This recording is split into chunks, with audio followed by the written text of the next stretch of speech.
کہ بین الاقوامی تعلقات میں کوئی آپ کا دشمن ہوتا ہے نہ دوست ہوتا ہے، بلکہ ہر ملک اپنے مفادات کو دیکھتے ہوئے اپنی خارجہ پالیسی کو تبدیل کرتا ہے۔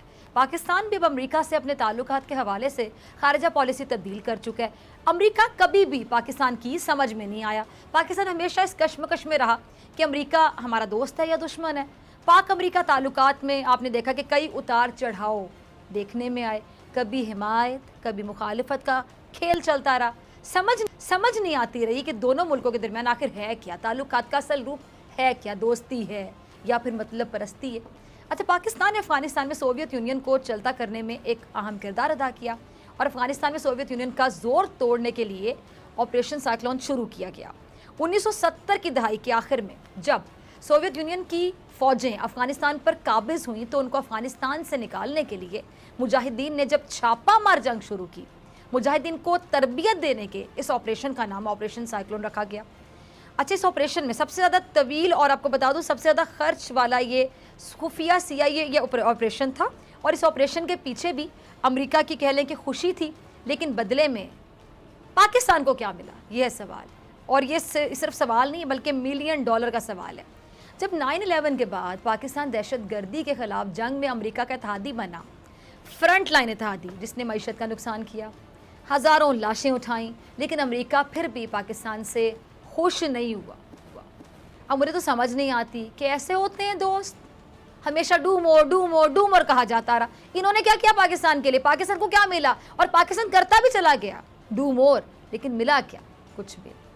اب آپ دیکھیں، جب امریکہ پر مشکل وقت آیا، پاکستان نے اتحادی ہونے کا پریکٹیکلی ثبوت دیا، زبانی جمع خرچ نہیں، ثبوت دیا پریکٹیکلی، ہر جگہ ساتھ نبھایا عملی طور پر۔ لیکن جب ہمیں کہیں ضرورت پڑی تو صاحب بہادر غائب نظر آئے۔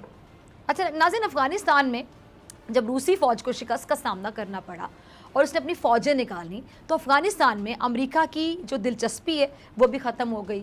امریکہ نے پاکستان میں افغان مہاجرین کے لیے امداد میں بھی کمی کر دی، تعلقات میں بھی کہہ لیں کہ وہ پہلے جیسے کہہ لیں کہ گرم جوشی نہیں رہی۔ لیکن ایک بار پھر امریکہ کو پاکستان کی ضرورت پڑی تو ساری محبتیں جاگ اٹھیں۔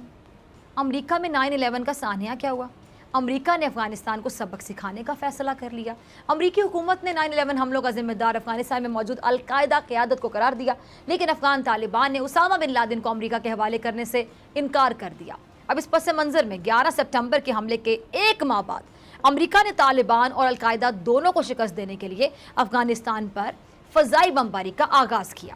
پھر اس کے بعد امریکہ، اس کے بین الاقوامی اور افغان اتحادیوں نے طالبان حکومت کے خلاف ایک بڑی جنگ شروع کر دی۔ پاکستان کو بھی کہہ لیں کہ مجبوری میں امریکہ کی اس جنگ میں کودنا پڑا۔ لیکن اب امریکہ کو طویل جنگ لڑنے کے بعد یہ معلوم ہو گیا، کہتے ہیں نا لگ پتا گیا کہ مزید جنگ اب اس کے بس کی بات نہیں ہے۔ اب امریکہ تو خطے سے نکل رہا ہے، لیکن بھارت کو اپنا چوکیدار بنانا چاہتا ہے۔ چوکیدار مودی کو ویسے بھی آپ کو پتہ ہے کہ چوکیدار بننے کا بڑا شوق ہے۔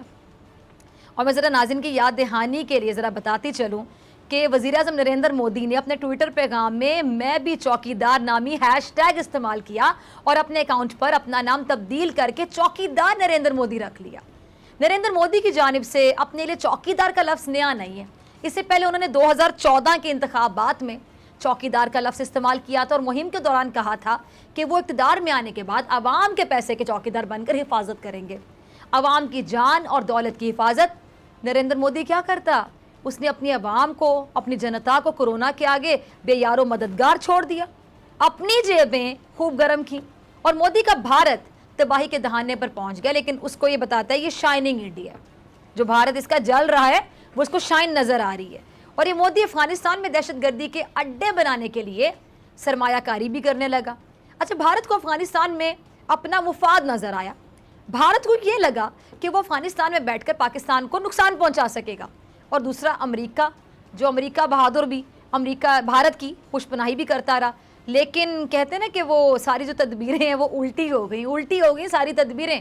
اب افغانستان کے حالات تیزی سے بدل رہے ہیں، اور بھارت ایک طرف طالبان کے ساتھ دوحہ میں مذاکرات کرنا چاہتا ہے، اور دوسری جانب وہ طالبان کے خلاف اسلحے کی لمبی لائن بھی لگی۔ اب ذرا سوچئے، بھارت افغانستان میں طرح طرح کے کھیل کھیل رہا ہے، اور اس کے کھیل کو پاکستان نے